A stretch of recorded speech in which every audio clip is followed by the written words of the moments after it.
தித்திக்கும் திங்கள் அழகு தமிழ் கவிதை கழகத்தின் காலை வணக்கம். உங்கள் அனைவருக்கும் விடியும் காலை அழகாய் இருந்தால் கடத்தி செல்லும் அழகாய் அந்த நாளை நம் மனதுக்குள் எப்பொழுதும் புத்துணர்ச்சியும் விடாமுயற்சியும் பற்றி கொண்டிருந்தால் வரும் தடைகளை எல்லாம் தகர்த்தெறிந்து நாட்களை மிக அழகாக நகர்த்தி செல்லும் மனப்பக்குவ நிலையை மனம் அடைந்து கொள்ளும். என் உறவுகளே, வாழ்நிலைகளின் சூழ்நிலைகளை நாம் தான் மாற்ற வேண்டும். நிகழ்கால நிகழ்வுகளை எந்த கண்ணோட்டத்தில் நாம்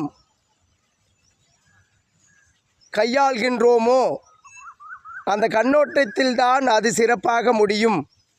அதை சிறப்பாக நாம் கையாளும் மனப்பக்குவ முறைக்குள் இறங்கிவிட்டால் எந்த பொழுதும் மிக அழகாக முடியும். ஒவ்வொரு தினமும் பதிவுகள், வாழ்க்கையின் பதுமைகளை உணருங்கள், இயற்கையின் புதுமைகளை உங்களுக்குள் நிலைப்படுத்துங்கள். அது வாழ்க்கையின் தன்மைகளை நிச்சயமாக மாற்றும். அது இயற்கையினோடு சேர்ந்து ஒரு வாழ்க்கையை கொண்டாடுங்கள் என்ற வண்ணம் அழகு தமிழ் கவிதைகளால் வரும் பதிவுகளின் நோக்கம். எப்படியும் ஒருவரேனும் இந்த பதிவின் தாக்கத்தை உணர்ந்து வாழ்க்கையின் போக்கை மாற்றிக்கொண்டு சிறப்பான வாழ்க்கை இதன் வாயிலாக நான் அடைந்து விட்டேன் என்ற முனைப்புகளை உணரும் தன்மைகள் வேண்டும் எனதான் தினம் தினம் இயற்கையோடு சார்ந்த வாழ்க்கையை கொண்டாடுங்கள் என்ற வண்ணம் என் பதிவுகள் உரைப்பதுண்டு. என் உறவுகளே, பொழுதை அழகாக்க நம் மனதை சிறப்பாக்கி கொண்டிருக்க வேண்டும். நாளையை நினைத்து இன்றைய பொழுதை அழகாக மெருகேற்றாமல் நாம் கழித்து விட்டால் நாளைய பொழுதும் இதுபோல்தான் அமைந்துவிடும்.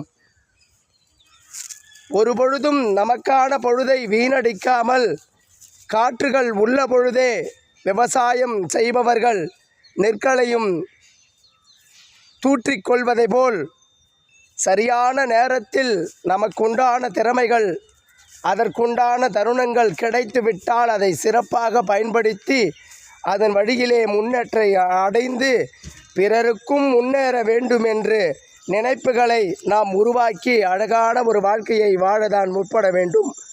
இந்த பதிவின் மூலம் என் உறவுகளே, தினம் தினம் ஒரு பதிவு முயற்சித்து வாழ்க்கையை வெற்றிகளை காணுங்கள் என்ற வண்ணம் அதுவே உங்களுக்கு திண்ணமாக